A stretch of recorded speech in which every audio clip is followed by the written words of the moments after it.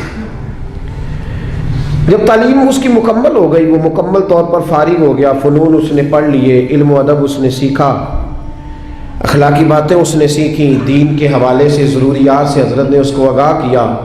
جب کافی حد تک وہ ان چیزوں کو سمجھنے لگا تو ایک دن نا بلایا اس کے والد کو کہ اب تیرے بیٹے کی تعلیم مکمل ہوگی. اور محدث اعظم پاکستان رحمۃ اللہ تعالیٰ علیہ فرمایا کرتے تھے کہ مجھے میرے استادوں نے جب دستار فضیلت کی تھی تو میں نے وہ پگڑی کا کپڑا سنبھال کے رکھا ہے, اور جب میں مروں گا تو میں نے اپنے بچوں کو وصیت کی ہے کہ مجھے کفن بھی اسی میں دینا, اس لیے کہ میرے اساتذہ نے یہ گواہی دی ہے کہ اب یہ دین کا چھوٹا سا طالب علم بن گیا. ایک دن نا جب فارغ ہو گیا تو استاد نے اسپیشل بلایا, کہا شہزادے کوئی کام ہے گھر آؤ. تو وہ بھی طالب علم تھا, وہ گھر آیا.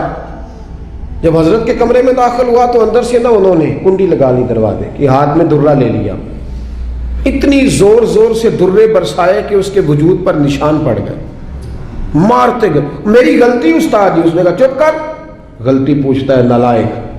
پھر مارا, بہت مارا, اور جب بہت زیادہ مار لیا تو خود بھی پسینے سے شراب, دروازہ کھولا, چل دوڑ جا. شہزادہ تھا نا, باہر کھڑا ہو کے کہنے لگا حضور آپ ظلم کر رہے ہیں, مجھے بتائیں تو صحیح میری غلطی کیا ہے. غلطی بتا کے مارے تو ٹھیک ہوا, پر میں تجھے غلطی بتاؤں گا, چل نکل جا. اس نے گھر جا کے اپنے ابا سے کہا, بادشاہ سلامت سے, کہ استاد جی نے ناجائز مارا ہے. بادشاہ سمجھدار تھا, کہنے لگا بیٹا جو قومیں اساتذہ کو کٹہروں میں کھڑا کرتی ہیں وہ کبھی کامیاب نہیں ہوتی. استاد کا بھی ناجائز نہیں مارا. اگر فزکس کیمسٹری کا ہو تو وہ ناجائز نہیں مارتا, لیکن اگر 8000 کا مولوی ہو تو پھر وہ ناجائز ہی مارتا ہے. پھر سویرے اماں آئی جاتی ہے کہ جی تم مسیتے رہنا ہے کہ جا جانا ہے, 8000 تنخواہ ہے تو میرا 60 کروڑ کا منڈا ہے. میں غلط نہیں کہہ رہا, میں صحیح کہہ رہا ہوں. وہ اگر فزکس کا استاد ہو نا جو 10,000 روپیہ لیتا ہے تو پھر تو ٹھیک ہے, لیکن اگر بیچارہ غریب امام مسجد ہو تو پھر تو وہ شہزادے کو آگ نہیں لگا سکتا. یہ تقسیم ہے ہماری, یہ ظلم ہے. تو بادشاہ نے کہا کہ بیٹا اساتذہ ناجائز نہیں مارتے, تیری کوئی غلطی ہوگی جس کی تجھے نہیں خبر, استاد جانتے.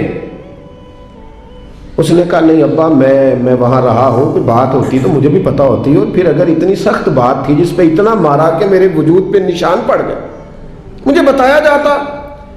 اس نے کہا بہرحال میں تیرے استاد کو کٹہرے میں کھڑا نہیں کر سکتا, وہ تیرا استاد ہے.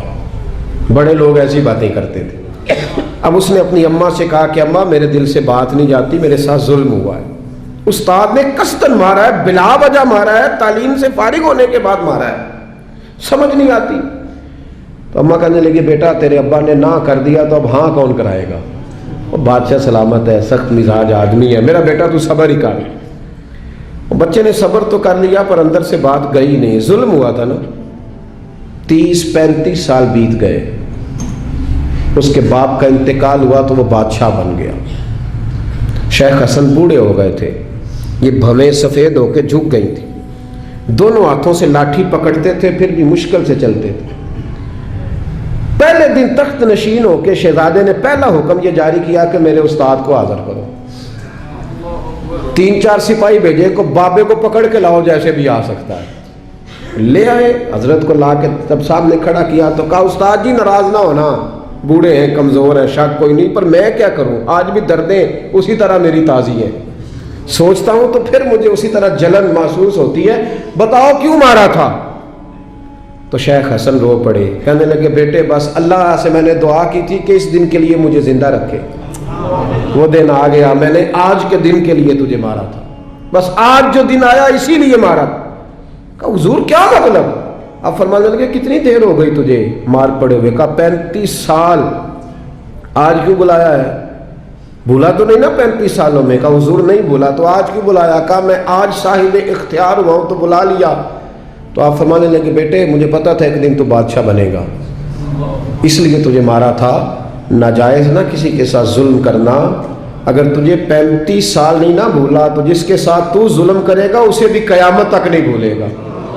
اور فرمایا آج تو با اختیار ہوا ہے تو نے مجھے کٹہرے میں بلا لیا ہے، قیامت کے دن اللہ سارے مظلوموں کو با اختیار کر دے گا، سارے مظلوم با اختیار ہوں گے اور سارے ظالم کٹہروں میں کھڑے ہوں گے، پھر تجھ سے ایک ایک بات کا حساب پوچھیں گے۔ شہزادہ کھل کے رویا، استادوں کی دست بوسی کی، تحائف دیے، کہنے لگا رب آپ کا بھلا کرے، آپ نے مجھے صرف علم نہیں سکھایا، تجربہ کر کے مجھے آپ نے علم محسوس کرنا بھی بتا دیا ہے، مجھے احساس ہو گیا کس طرح کر کہ بھئی یہ نہیں بھولا کرتا، آپ یقین کریں یہ نہیں بھولتا۔ کسی کو لوگ گالی دے دیتے ہیں نا، گالی، وہ غریب آدمی ہوتا ہے بیچارہ، چھوٹا آدمی، وہ جواب نہیں دے پاتا، لیکن جب اس شخص کے، اس چودھری کے، سیٹھ کا مسجد میں جنازے کا بھی اعلان ہوتا ہے تو پھر بھی گالی یاد آتی ہے۔ ہاں یہ نہیں بھولتی، کیا کرے، ظلم جو کیا ہے، غلط گالی جو نکالی، لوگ جنازہ پڑھنے تک چلے جاتے ہیں۔